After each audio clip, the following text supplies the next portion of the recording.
ಆತ್ಮೀಯ ವಿದ್ಯಾರ್ಥಿಗಳೇ, ಎಲ್ಲರಿಗೂ ಶುಭ ಮುಂಜಾನೆ.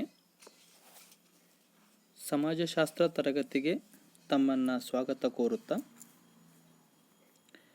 ಭಾರತೀಯ ಸಮಾಜದ ಪರಿಚಯದ ಮೊದಲನೆಯ ಘಟಕದಲ್ಲಿ ಎರಡನೆಯ ಪರಿಕಲ್ಪನೆಯಾಗಿರುವಂಥ ಭಾರತೀಯ ಸಮಾಜಕ್ಕೆ ತಾತ್ವಿಕ ಆಧಾರಾಂಶಗಳಲ್ಲಿ ಧರ್ಮ ಮತ್ತು ಪುರುಷಾರ್ಥಗಳ ಕುರಿತು ತಿಳಿದುಕೊಂಡಿದ್ದೇವೆ. ಇವತ್ತಿನ ಅವಧಿಯಲ್ಲಿ ಭಾರತೀಯ ಸಮಾಜದ ಇನ್ನೊಂದು ತಾತ್ವಿಕ ಆಧಾರಾಂಶವಾಗಿರುವಂತಹ ಸಂಸ್ಕಾರಗಳ ಕುರಿತು ತಿಳಿದುಕೊಳ್ಳೋಣ. Dear students, good morning to all and welcome to sociology class. We are discussing the first unit, introduction of Indian society. In this unit, the second concept, philosophical basis to Indian society. So already we discussed about dharma or purusharthas, which are the base to Indian society. The another one, philosophical base to Indian society, they are the samskaras. Today we will discuss about the samskaras.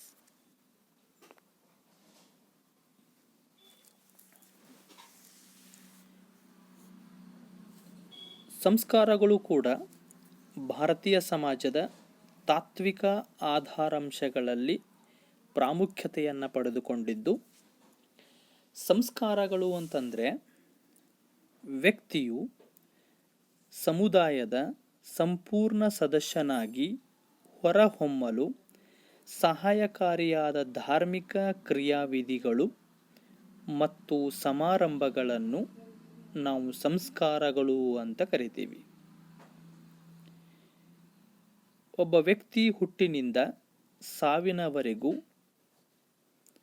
ಪರಿಪೂರ್ಣ ಸದಸ್ಯನಾಗಿ ಸಮಾಜದ ಅಥವಾ ಸಮುದಾಯದ ಕುಟುಂಬದ ಪರಿಪೂರ್ಣ ಸದಸ್ಯನಾಗಬೇಕೆಂದರೆ ಅವನು ಕೆಲವೊಂದು ಧಾರ್ಮಿಕ ವಿಧಿವಿಧಾನಗಳಿಗೆ ಅಥವಾ ಕ್ರಿಯಾವಿಧಿಗಳಿಗೆ, ಕೆಲವೊಂದು ಸಮಾರಂಭಗಳಿಗೆ ಒಳಪಡುವಂಥದ್ದು.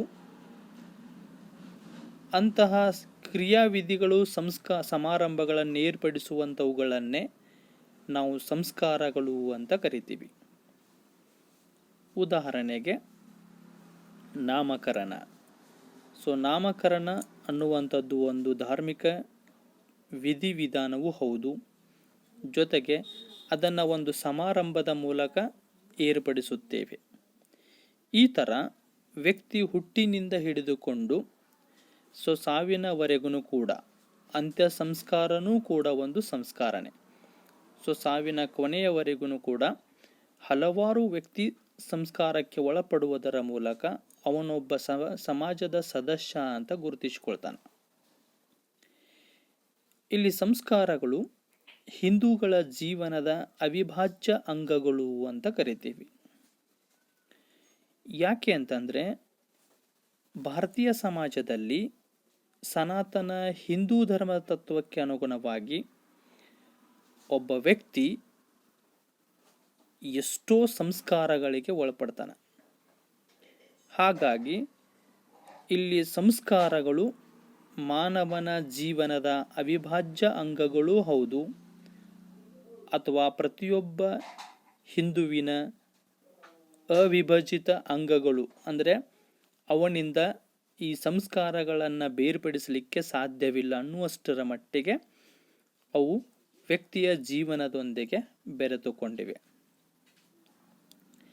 ಸಂಸ್ಕಾರಗಳು ಹುಟ್ಟಿನಿಂದ ಸಾವಿನವರೆಗೆ ಸಮಾಜದಲ್ಲಿ ವ್ಯಕ್ತಿಗೆ ಒಂದು ನಿರ್ದಿಷ್ಟ ಸ್ಥಾನಮಾನಗಳನ್ನು ಲಭ್ಯವಾಗುವಂತೆ ಮಾಡುತ್ತವೆ, ಅಥವಾ ಒಬ್ಬ ವ್ಯಕ್ತಿಗೆ ಒಂದು ನಿರ್ದಿಷ್ಟ ಸ್ಥಾನಮಾನಗಳು ಲಭ್ಯವಾಗೋದೇ ಈ ಸಂಸ್ಕಾರಗಳ ಮೂಲಕ.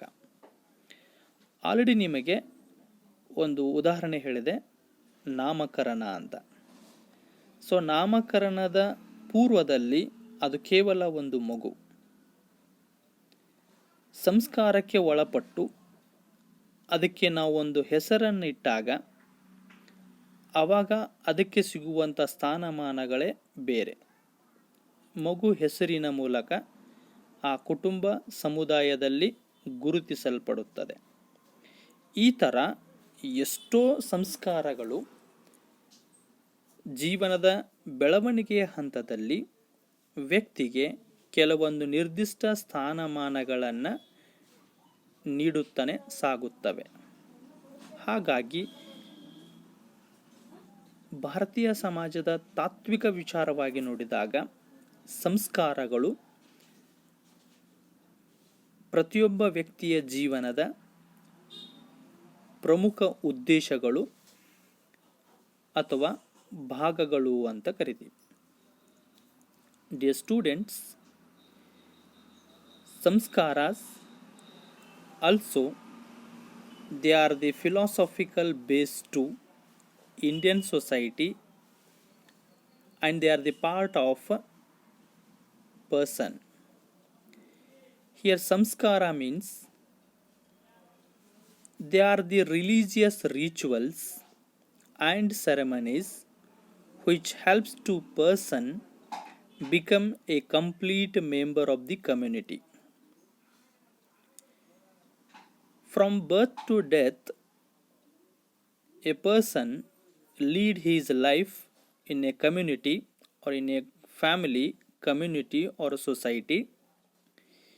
If he wanted to become a complete member of the family, community or society, that time he comes some religious rituals and ceremonies.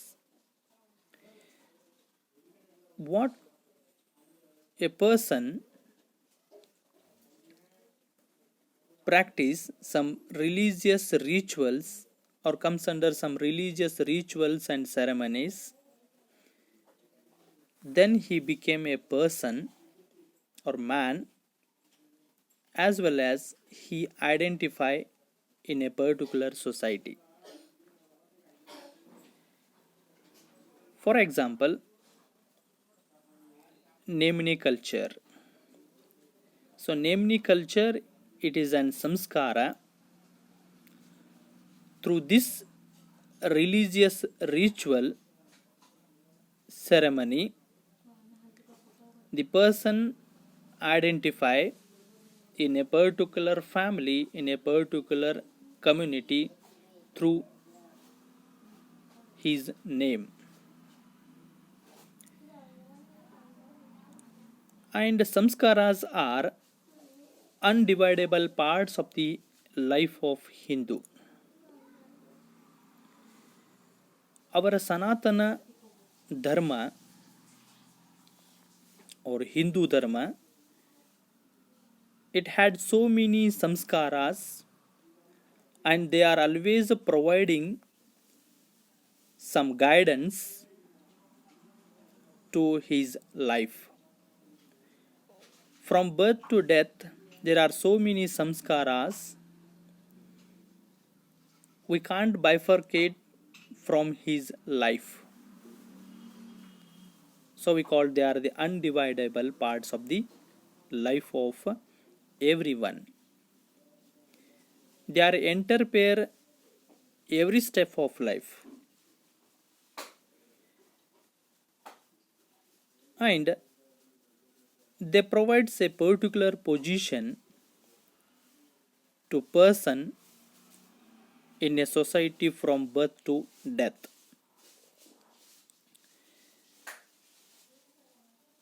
The samskaras always provide some different and specific positions to person when he comes under some religious rituals or ceremonies. They change their life. They provide some position. Already I told, before namni culture, it is just like a baby. But after this samskara or namni culture, when he got a name, then his position also automatically changed. So this type of different samskaras, they always provides a different positions to everyone.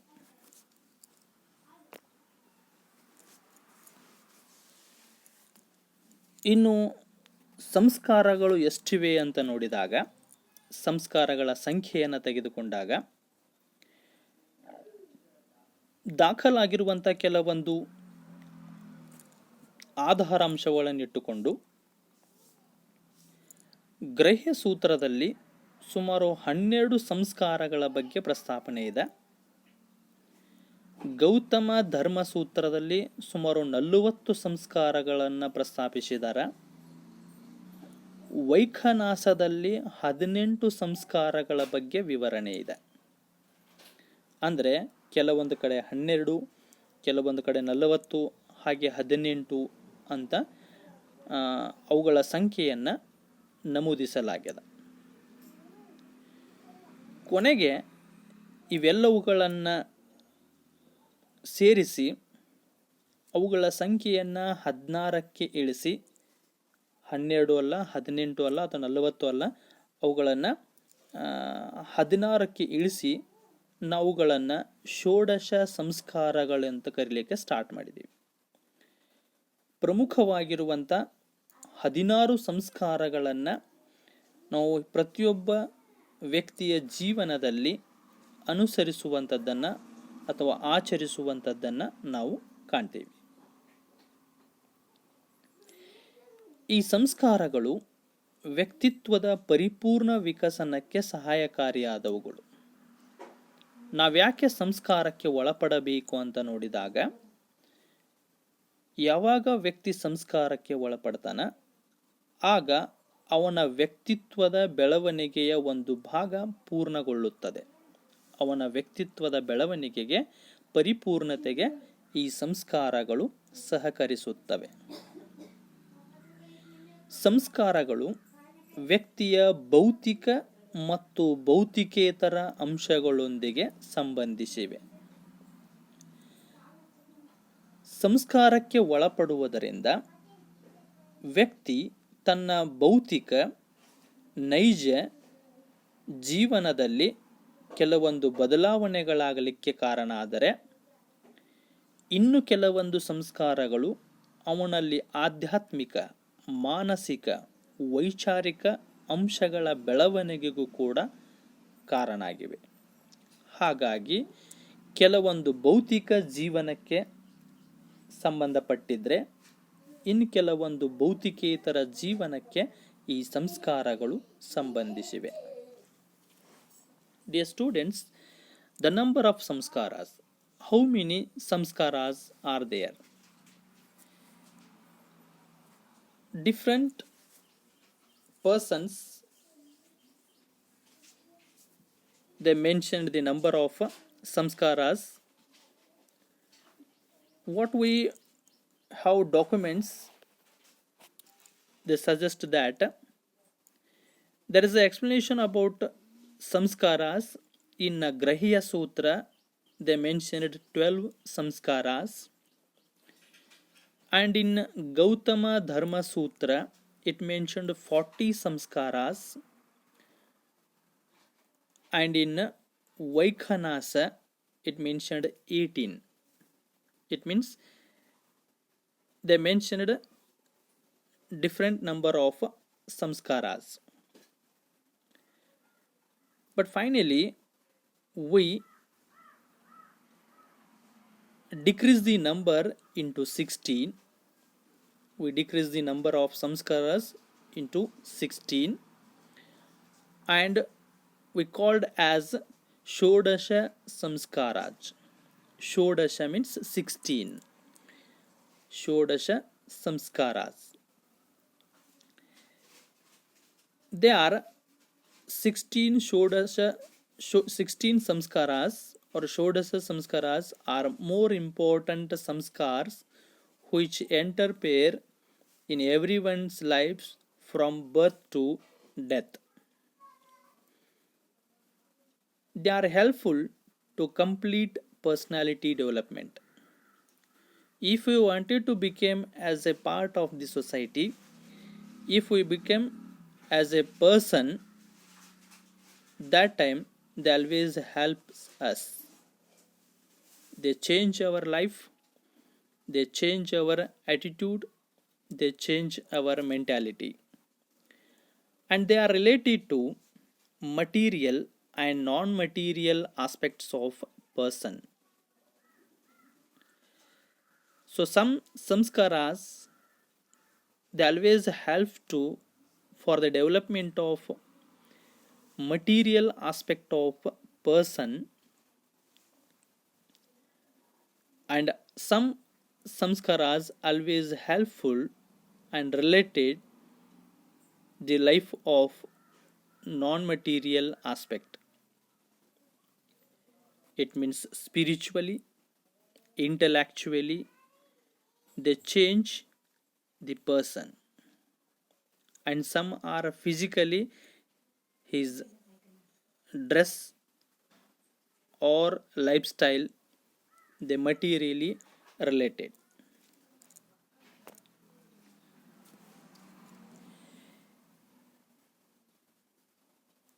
ಹಾಗೆ ಸಂಸ್ಕಾರಗಳ ಧ್ಯೇಯೋದ್ದೇಶಗಳು ಏನು ಅಂತ, ಯಾಕೆ ನಾವು ಸಂಸ್ಕಾರಗಳನ್ನು ಅನುಸರಿಸ್ತೀವಿ, ಅವುಗಳ ಮುಖ್ಯ ಉದ್ದೇಶ ಏನು ಅಂತ. ಸಂಸ್ಕಾರಗಳ ಮುಖ್ಯ ಉದ್ದೇಶವೆಂದರೆ ವ್ಯಕ್ತಿಗಳಲ್ಲಿನ ಆನುವಂಶೀಯ ದೋಷಗಳನ್ನು ತೊಡೆದು ಹಾಕುವುದು ಅಂತ. ಅಂದರೆ ವ್ಯಕ್ತಿ ಜನನದ ಸಂದರ್ಭದಲ್ಲಿ ಅಥವಾ ಜನಿಸಿದ ನಂತರ ಕೆಲವೊಂದು ಆನುವಂಶಿಕ ದೋಷಗಳನ್ನು ಹೊಂದಿರ್ತಾನೆ, ನ್ಯೂನ್ಯತೆಗಳನ್ನು ಹೊಂದಿರ್ತಾನೆ. ಅವುಗಳನ್ನು ಈ ಸಂಸ್ಕಾರಗಳ ಮೂಲಕ, ಕೆಲವೊಂದು ಧಾರ್ಮಿಕ ಕ್ರಿಯಾವಿಧಿಗಳ ಮೂಲಕ ಅವೆಲ್ಲವನ್ನು ಪರಿಹರಿಸುವುದು, ತೆಗೆದುಹಾಕುವುದು ಅಂತ. ಒಂದು ಆಗಲೇ ಹೇಳಿದ ಹಾಗೆ ನಾಮಕರಣ ಅಂತ. ಆ ಮಗು ಸಮಾಜದಲ್ಲಿ ಗುರುತಿಸಿಕೊಳ್ಳುವಂಥದ್ದು ಅಥವಾ ಗುರುತಿಸಿಕೊಳ್ಳಬೇಕೆಂದರೆ ಆ ದೋಷವನ್ನು ತೆಗೆದುಹಾಕುವುದೇ ಈ ನಾಮಕರಣ ಅಂತ. ಒಂದು ಮಗು ಅಜ್ಞಾನಿ ಅನ್ನುವಂಥದ್ದನ್ನು ಹೋಗಲಾಡಿಸುವುದಕ್ಕೋಸ್ಕರವಾಗಿಯೇ ನಾವು ವಿದ್ಯಾರಂಭ ಅನ್ನುವಂಥ ಒಂದು ಸಂಸ್ಕಾರವನ್ನು ಅನುಸರಿಸ್ತೀವಿ ಅಥವಾ ಉಪನಯನ ಸಂಸ್ಕಾರವನ್ನು ಅನುಸರಿಸ್ತೀವಿ. ಈ ಥರ ವ್ಯಕ್ತಿ ಎಷ್ಟೋ ಕೆಲವೊಂದು ಹೊಂದಿರುವಂಥ ಆನುವಂಶಿಕ ದೋಷಗಳನ್ನು ತೆಗೆದುಹಾಕೋಗೋಸ್ಕರವಾಗಿಯೇ ಇಡೀ ಜೀವನದುದ್ದಕ್ಕೂ ಹಲವಾರು ಸಂಸ್ಕಾರಗಳನ್ನು ನಾವು ಆಚರಿಸ್ತೀವಿ ಅಥವಾ ಅನುಸರಿಸ್ತೀವಿ ಅಂತ. Dear students, what are the purposes of samskaras? What are the objectives of samskaras? The main intention of samskara is, purpose of samskara is to remove hereditary defects in individuals. In the time of birth, after the birth, every individual have some hereditary defects. Here the religious rituals or these samskaras remove these all hereditary defects. When we born, we did not have any name, we have a defects. With the Nemni culture, we remove that hereditary defects. It means we have an identification. I belongs to this family. So he or she is our mother and father. So this type of some hereditary defects are removed. Even through upanayana, or when we start our education, the samskara, it removes what we have uh, ignorance or illiterate. This illiteracy defects removes only when we get upanayana or when we start education samskara. So this type of so many defects remove with the help of samskaras. That is the main intention.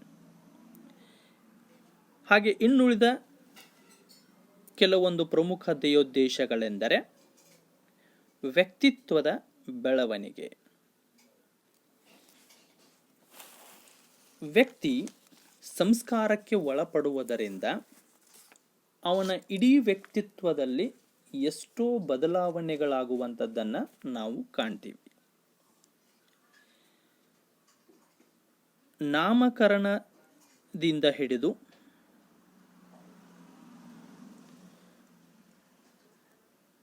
ಅವನ ಕೊನೆಯ ಅಂತ್ಯ ಸಂಸ್ಕಾರದವರೆಗೆ ಒಬ್ಬ ವ್ಯಕ್ತಿ ಪರಿಪೂರ್ಣ ವ್ಯಕ್ತಿತ್ವವನ್ನು ಬೆಳೆಸಿಕೊಂಡಿದ್ದಾನಂತ ನಿರ್ಧರಿಸಲಿಕ್ಕೆ ಈ ಎಲ್ಲ ಸಂಸ್ಕಾರಗಳು ಪ್ರಮುಖವಾದವುಗಳು. ಈ ಸಂಸ್ಕಾರಗಳ ಮುಖ್ಯ ಉದ್ದೇಶನೇ ಒಬ್ಬ ವ್ಯಕ್ತಿಯನ್ನು ಪರಿಪೂರ್ಣಗೊಳಿಸುವುದು. ಉಪನಯನದ ಮೂಲಕ ಒಬ್ಬ ವ್ಯಕ್ತಿಯಲ್ಲಿ ಸ್ವಪರಿಕಲ್ಪನೆ ಬೆಳೆದು ಬರುತ್ತದೆ. ತಾನು ಯಾರು ಅನ್ನುವಂಥದ್ದನ್ನು ತಿಳಿದುಕೊಳ್ಳುವಂಥದ್ದನ್ನು, ಅರ್ಥೈಸಿಕೊಳ್ಳುವಂಥದ್ದನ್ನು ಬೆಳೆದು ಬರ್ತದೆ. ವಿವಾಹ ಸಂಸ್ಕಾರದ ಮೂಲಕ ಅವನು ಸಮಾಜದ, ಕುಟುಂಬದ ಒಂದು ಭಾಗವಾಗ್ತಾನೆ. ತನ್ನ ವ್ಯಕ್ತಿತ್ವದಲ್ಲಿ ಬದಲಾವಣೆಗಳನ್ನು ತಂದುಕೊಳ್ತಾನೆ. ಈ ಥರ ಒಬ್ಬ ವ್ಯಕ್ತಿಯ ವ್ಯಕ್ತಿತ್ವ ಪೂರ್ಣಗೊಳಿಸುವ ಉದ್ದೇಶದಿಂದ ಈ ಸಂಸ್ಕಾರಗಳು ಆಚರಿಸಲ್ಪಡುತ್ತವೆ. The first purpose of samskara is personality development. With the help of samskaras, everyone can develop his personality from birth to end of his life. With the help of samskaras, he can develop physical, intellectual, emotional, spiritual development. ಸಂಸ್ಕಾರಗಳಿಂದ ಒಬ್ಬ ವ್ಯಕ್ತಿ ದೈಹಿಕ, ಮಾನಸಿಕ, ಭಾವನಾತ್ಮಕ, ಆಧ್ಯಾತ್ಮಿಕವಾಗಿಯೂ ಕೂಡ ಬೆಳವಣಿಗೆಯನ್ನು ಹೊಂದಬಹುದು. Through upanayana, one can develop self-concept. When he develops self-concept, he develops himself. It means through upanayana he identify who I am.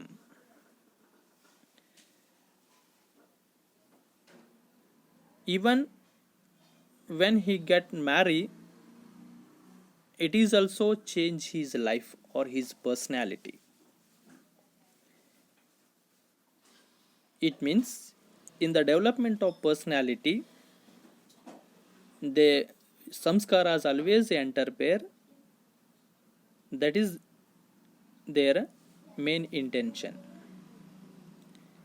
ಎರಡನೆಯದ್ದು ಭೌತಿಕ ಸಂಪತ್ತಿನ ಅಭಿವೃದ್ಧಿ.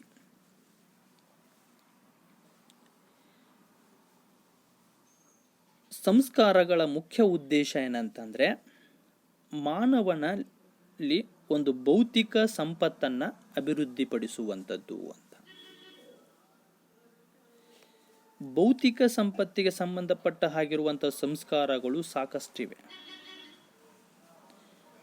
ಅವನಿಗೆ ಬಟ್ಟೆ ತೊಡಗಿಸುವುದರಿಂದ ಹಿಡಿದು, ಜಡೆ ತೆಗೆಯುವುದರಿಂದ ಹಿಡಿದು,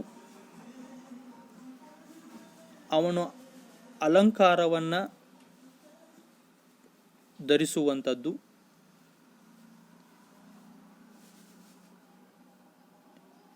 ಹಾಗೆ ವೃತ್ತಿಗೆ ಸಂಬಂಧಪಟ್ಟ ಹಾಗೆ, ವಿವಾಹಕ್ಕೆ ಸಂಬಂಧಪಟ್ಟ ಹಾಗೆ, ವಿದ್ಯೆಗೆ ಸಂಬಂಧಪಟ್ಟ ಹಾಗೆ ಅವನು ಹೇಗಿರಬೇಕು, ಯಾವ ವಸ್ತುಗಳನ್ನು ಬಳಸಬೇಕು ಅನ್ನುವಂಥ ಇವೆಲ್ಲ ಉದ್ದೇಶಗಳನ್ನು ಸಂಸ್ಕಾರಗಳು ಹೊಂದಿವೆ. ಇವು ಒಬ್ಬ ವ್ಯಕ್ತಿಯನ್ನು ಪ್ರಾಣಿಜೀವಿಯಿಂದ ಮಾನವನ ಭೌತಿಕ ಸಂಪತ್ತಿನ ಜೀವನ ಹೇಗಿರಬೇಕನ್ನುವಂಥದ್ದನ್ನು ಪರಿಚಯಿಸುತ್ತವೆ. ಅದೇ ಅವುಗಳ ಮುಖ್ಯ ಉದ್ದೇಶ. Second one, improvement in material wealth. To develop the material wealth of a person. Samskaras, they always have some material wealth or aspect which is helpful to person become as a complete person, and they always bifurcate him from animal being. Wearing the dress code, cutting the hair, in the time of education, in the time of marriage, so that time he may comes under a lot of material development. It is an wealth when he comes under the practice of some rituals. They always improve him physically or materially. ಮೂರನೆಯದ್ದು ಆಧ್ಯಾತ್ಮಿಕ ಬೆಳವಣಿಗೆ. ವ್ಯಕ್ತಿಯನ್ನು ಆಧ್ಯಾತ್ಮಿಕವಾಗಿ ಸ್ಫೂರ್ತಿದಾಯಕವನ್ನಾಗಿ ಮಾಡುವಂಥವುಗಳೇ ಈ ಸಂಸ್ಕಾರಗಳು.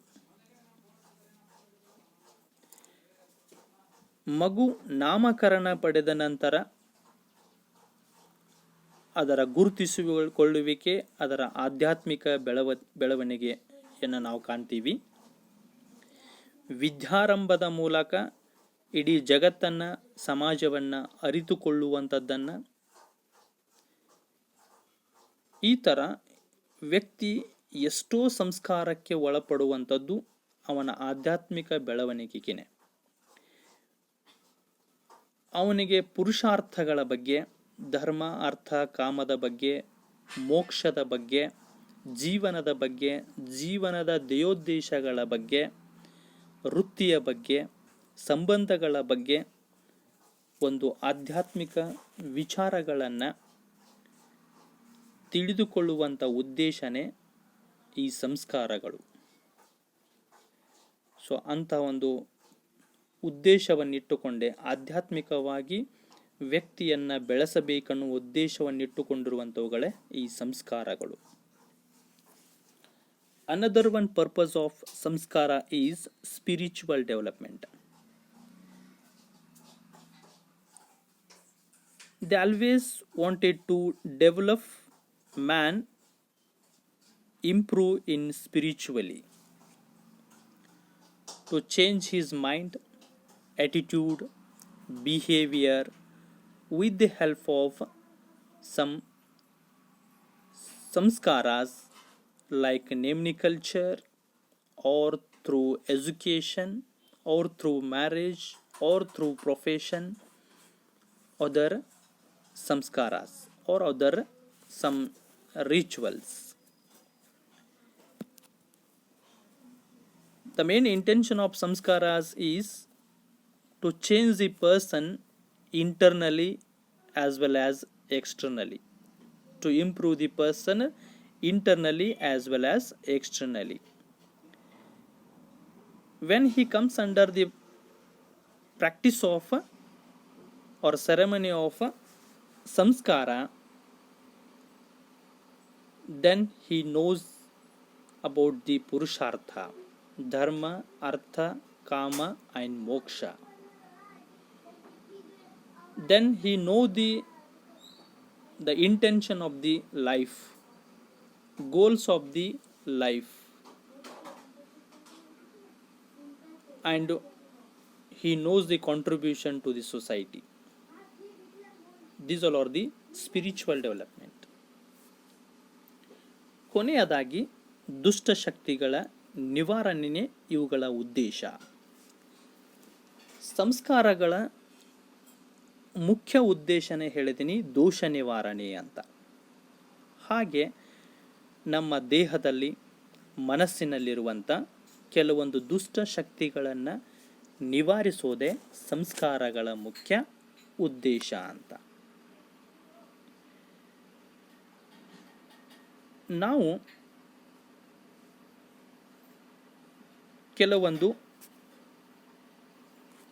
ಮನಸ್ಥಿತಿಗೆ ಅಥವಾ ಕೆಟ್ಟ ಮನಸ್ಥಿತಿಗೆ ಒಳಪಟ್ಟಂಥ ಸಂದರ್ಭದಲ್ಲಿ, ನೋವಿಗೆ ಒಳಪಟ್ಟಂಥ ಸಂದರ್ಭದಲ್ಲಿ ಅಂಥ ನೋವನ್ನು, ಮಾನಸಿಕ ತೊಂದರೆಯನ್ನು ನಿವಾರಣೆ ಮಾಡೋಗೋಸ್ಕರವಾಗಿಯೇ ಆಚರಿಸುವಂಥ ಆಚರಣೆಗಳು ಈ ಸಂಸ್ಕಾರಗಳು.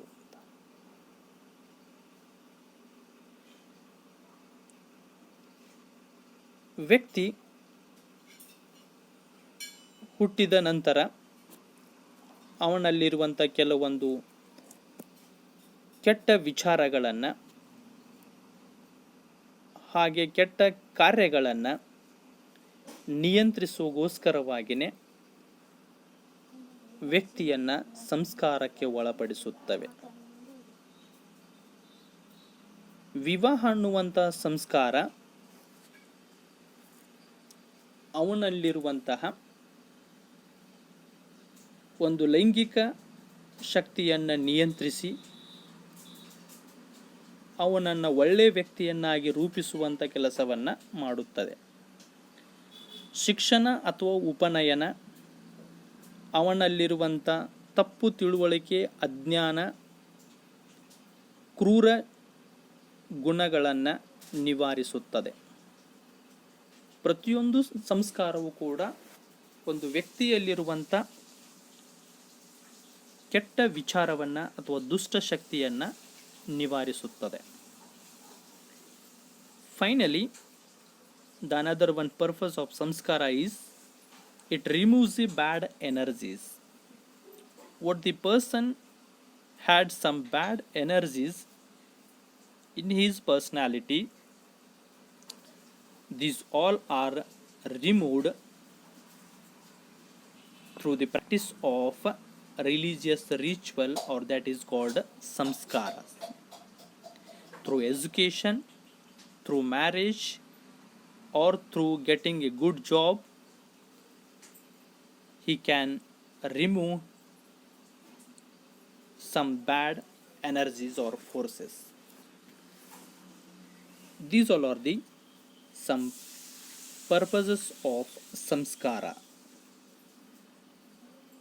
ಇಷ್ಟು ಸಂಸ್ಕಾರ ಅಂದ್ರೇನು, ಸಂಸ್ಕಾರಗಳು ಎಷ್ಟಿವೆ ಮತ್ತು ಅವುಗಳ ಮುಖ್ಯ ಉದ್ದೇಶ ಏನು ಅನ್ನೋದನ್ನು ನೋಡಿದ್ದೀವಿ. ಮುಂದಿನ ಅವಧಿಯಲ್ಲಿ 16 ಸಂಸ್ಕಾರಗಳ ಕುರಿತು ಮತ್ತು ಅವುಗಳ ಮಹತ್ವದ ಕುರಿತು ತಿಳಿದುಕೊಳ್ಳೋಣ. ಧನ್ಯವಾದಗಳು.